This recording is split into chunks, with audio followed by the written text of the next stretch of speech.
he's gonna escalate. But Skip, you know the old saying, shooter shoot. He's not a shooter. He's not even a shooter to start with. He never was. If Steph goes for over 11, shoot it again, Steph. If Clay goes 0 for 11, shoot it again, Clay. Right. And then LeBron defended the shooting and defended Westbrook. Then Westbrook was asked after the game, how did you think you played? And he said, solid. Played hard. All you can ask for, go on to the next one. Okay, I give you played hard, but the shock to me, and again, I was rooting for the Clippers, and I was I was actually pleasantly surprised because I tweeted about it. I was daring Darvin Ham to put him back in the game because Darvin Ham seems to be afraid of Russell Westbrook. He seems to be crumbling at Westbrook's feet now because he's going to start him and he's going to finish him. So Russ comes in to finish the game, and what happens on back-to-back possessions? If we could see what Russ did on defense, it's the fault of John Wall and Paul George, but they lob passes to Kawhi because Russ can't defend Kawhi. Right. I don't care what you say. No, he can't. This is the best chance. But that's what he can do. Yes. Okay, so he leaped and picked it off, and they go the other way. And then here we go with Paul George, and he leaps and picks it off, and they're going to go the other. He called him timeout to save it. And then Kawhi took him down low, and Russ stayed in, and forced a travel. Yeah. Okay, that was good. That was really good. Right. And that sort of ignited the defensive effort. Yeah. And to quote LeBron, he said after the game, we played our asses off on defense. Well, down the stretch, they did. I think they did because they were actually getting scared of getting humiliated. This should have been a 20-point game. Oh, it got to 16, didn't it? It got to 16, and it had 20 points written all over it. And they just said, because it was their home game, right, we're not going to let the arch rivals, not that they really view them that way, but the team in the basement, as you call the Clippers, we're not going to let them do that to us. And the only way to stop it is, we can't make shots, but we can keep them from making shots as best we can. Correct. So LeBron and Westbrook fought their asses off down the stretch, and I was shocked by it and surprised and awed by it, actually, because that was two old war horses saying, no, not in our house with our crowd. Right. So I give you that. And then, by the way, LeBron played really hard on defense. My fear for both of these guys, is this a one-off? Is this just a Clippers phenomenon? Right. Can you sustain this every night? No. Look at the blocks that LeBron had. The first one was a chase down that was a goaltend on John Wall. But at least he got up, and it's sending a message like, I'm here. Yeah. I'm going to be here.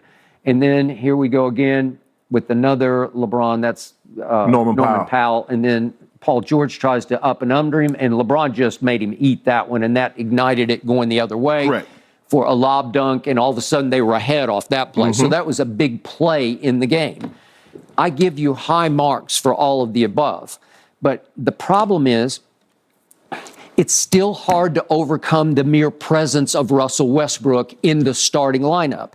And the shock to me was, before the game, this story comes out where Darvin Ham's talking about that he had a sit down with Russ because Russ just flat out said that he absolutely believes that being forced to come off the bench in the final preseason game contributed to his pulled hamstring. Well, it doesn't look real pulled to me. I don't know about you, but I haven't seen any pulled hamstring, right?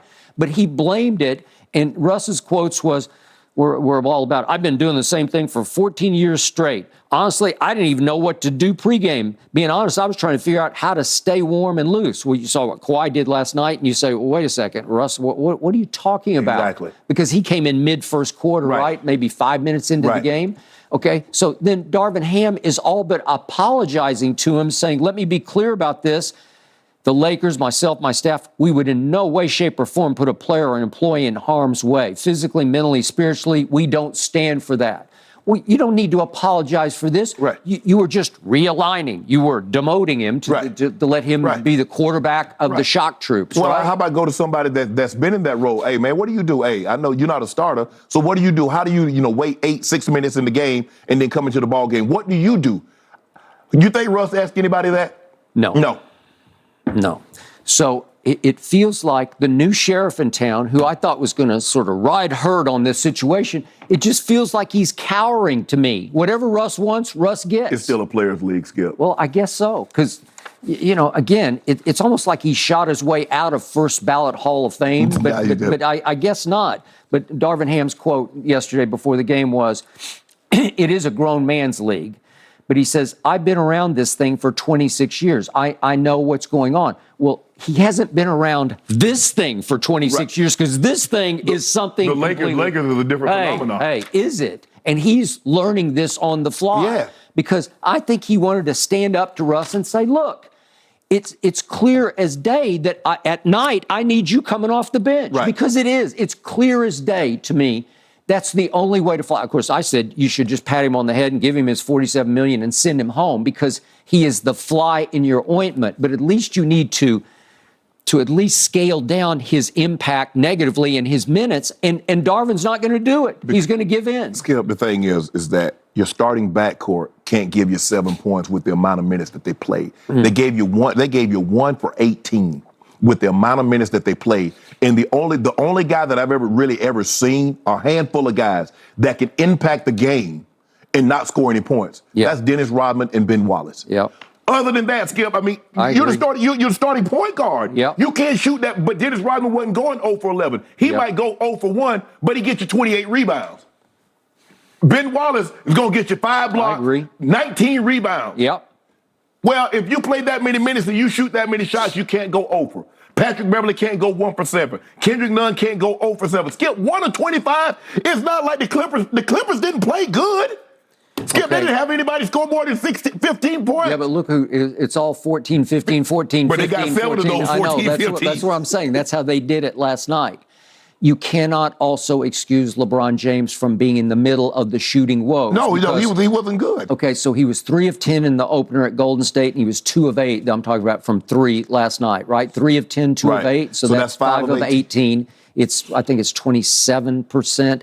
It's just not good enough. No. Your high volume, low makes. It's not good enough. 9 of 45. Okay, 9 of 45. That's the lowest through 2 games. They're shooting 22%. 22%. With a minimum of 60 attempts. They're 19 of 85 from 3. We're just talking about from 3. So let me ask me this. Skip, we're not a team full of shooters. We don't have lasers, but y'all keep jacking up threes. Now tell me the sense that makes. Well, you just said it's a players' league, and shooters shoot, and it's what everybody does. But you're not shooters. I got it. I got it. And the other thing that would be scary if I'm in your seat over there is you're not rebounders either. No. You got blown. You got dominant. You got bullied on the board. Skip, when I tweeted this in the Shannon, is preseason. You overreacted. I said, did you watch them last year? Did you watch how teams normally watch? Skip, you remember the year they had JaVale and Dwight? They owned the boards. Nobody could beat us on the board. That's true. You had AD, you had Dwight, you had JaVale, you had LeBron. You was getting 50, 60 rebounds every night. Yeah. And then all of a sudden now they can't rebound the ball. They didn't rebound last year. You saw it where it's headed in the preseason. Preseason is a pretty good precursor. Yep. You couldn't shoot in the preseason. Yep. You couldn't rebound in the preseason. True. You didn't defend in the preseason. Yep. And all of these things come to fruition because this is what you got. You got a younger version of what you were last year. You don't have the older Trevor Arizas. You don't have Dwight Howard. You don't have Carmelo. You got younger versions, but they can't shoot. They can't rebound. Yep. Okay. So, to their credit, on the defensive end, they fought back and then they roared back. And you realize that they had the lead with 8:05 left. They took the lead on LeBron's block leading to the dunk at the other end, right? Yeah, I think 89, 87? 89 to 87. I give you credit for that because that was just pure will and pride and what's left. Whatever's left down deep, you reach down and that's all you. But that was it because. And then what happened? The Clippers score the next what? They're going to start scoring. And then it comes down to the money shot came with 52 seconds left. If we could see what Kawhi Leonard did, because this is money, because it's still a 4-point game. It's still winnable. Mm-hmm. It's still dicey. And Kawhi said, no, let me have this. And he goes up on LeBron and rips it from 21 feet. And that was a money shot. And I do love him for that. From mid-range in big moments, he's pretty lethal. Oh, yeah. Yeah. He get to his spot, Skip. I mean, he got the ball. He's like, I'm getting to my spot. I'm getting to like 12 feet. And I'm going to elevate. I'm going to go up. He's hard to stop. Yeah. His body looks tremendous. Oh, man. Skip, he's put on like 10, 15 pounds of muscle. Which worries me about the wear and tear. The extra weight on his knees. But the point is, his quads look really beefed up. Right. And the quads will protect the those are shock absorbers to take that. Yep, protect it.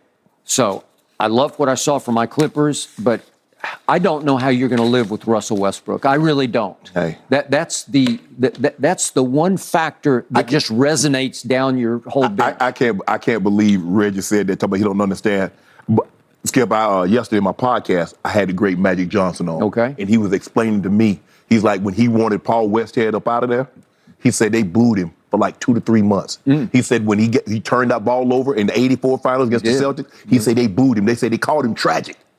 Hey, Reggie. Well, that was the headline. Reggie, you from L.A. Do you remember that? That's Magic Johnson. Well, you played at UCLA. Skip, at that point in time, Magic Johnson was a 2-time Finals MVP. He was. And Laker Nation booed him. They did. And you talking about he can't believe that they booing and they're gasping at Russell Westbrook? They're not even booing. They're gasping. That's even worse to me.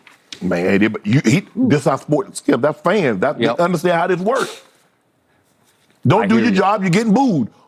You don't do your job, you're getting booed. Well, gentlemen, next up for the Lakers, the Portland Trail Blazers. They won their season opener, and they take on the Suns tonight, so they'll be a little more tired than the Lakers. We'll see if they can regroup.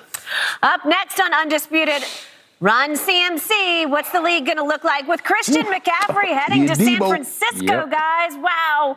And why were Kyler Murray and Cliff Kingsbury fighting on the sidelines last night?